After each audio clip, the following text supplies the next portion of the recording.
Arvoisa puhemies! Ensimmäisenä kannatan Suomen liittymistä Naton täysivaltaiseksi jäseneksi.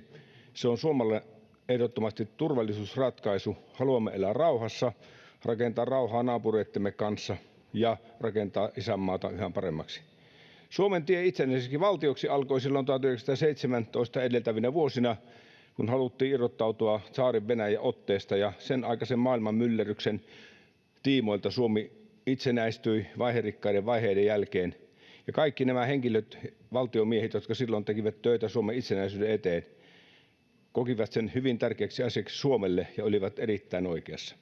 Sitten toisen maailmansodan aikana Suomen itsenäisyyttä taas koeteltiin. Kaikki historialliset tapahtumat me tiedämme.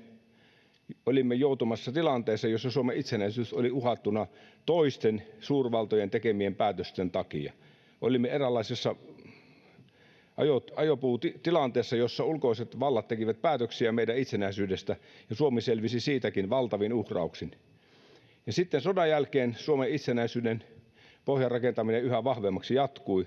Totta kai sitä rakennettiin ihan vuoden 1917 joulukuun 6. jälkeen rauhallisesti ja varmasti, mutta se uusi aika koitti toisen maailmansodan jälkeen, jolloin piti länsimaiseen yhteiskuntajärjestelmään kuuluvana maana rakentaa kaikki se suhdeverkko tuonne maailmalle ja tehdä suomalaisesta yhteiskunnasta sivistysvaltio, jonka arvot perustuvat läntiseen arvoyhteisöön. Tämä työ onnistui.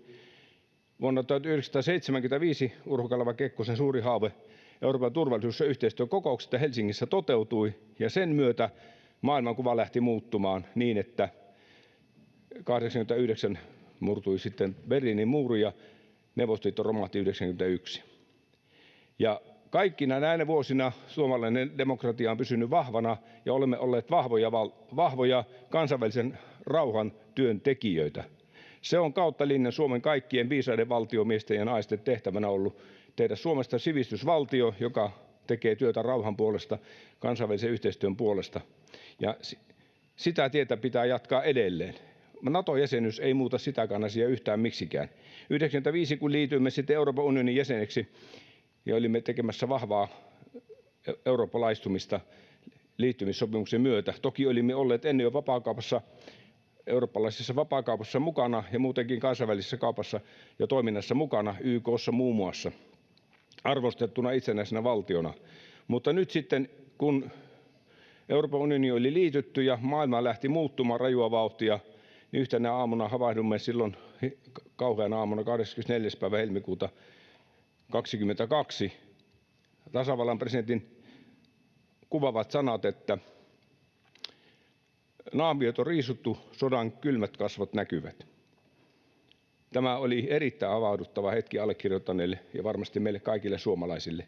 Silloin paljastui, mikä se maailman suurvaltojen todellinen politiikka on. Pienen valtion kimppuun voidaan käydä ihan noin vaan, ja vielä sen puheen jälkeen, että mitään sellaista ei ole.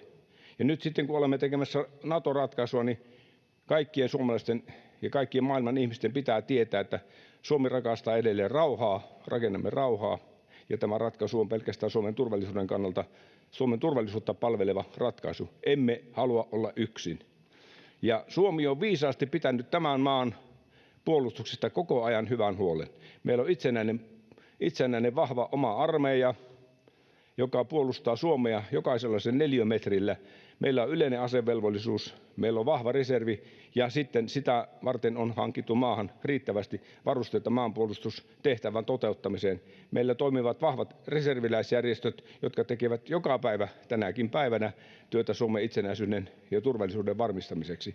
Ja haluan tässä yhteydessä kiittää sekä tasavallan presidenttiä, ulkoministeriä ja puolustusministeriä ja kaikkia niitä ihmisiä, jotka ovat tämän asian eteen töitä tehneet väsymättä. NATO-optiohan meillä on taskussa aina ollut, ja sitä nyt sitten käytetään. Ja omalta kohdaltani en epäröi yhtään. Tilanne maailmalla on sen verran vakava, että meidän pitää läntisessä arvoyhteisössä pysyä, huolehtia oma puolustus ja ennen kaikkea pitää huoli siitä, että tämän maan maanpuolustustahto säilyy vahvana, koska ilman kansalaisten vahvaa tukea maanpuolustustyöstäkään ei kovin paljon mitään tule. Mutta kuten tiedämme, nuorten keskuudessa maanpuolustustahto vahvistuu. Ja mitä olen kuullut viestejä erilaisista reserviläisjärjestöistä, niin siellä tilanne on todella hyvä. maanpuolustustahto on aito, oikea ja elävä ja nuoret ottavat vastuuta niissä tehtävissä. Arvoisa puhemies! Lopuksi kannatan lämpimästi Natoon liittymistä. Suomi on rauhaa rakastava maa, ja sellaisena se pysyy. Edustaja Virolainen, olkaa hyvä.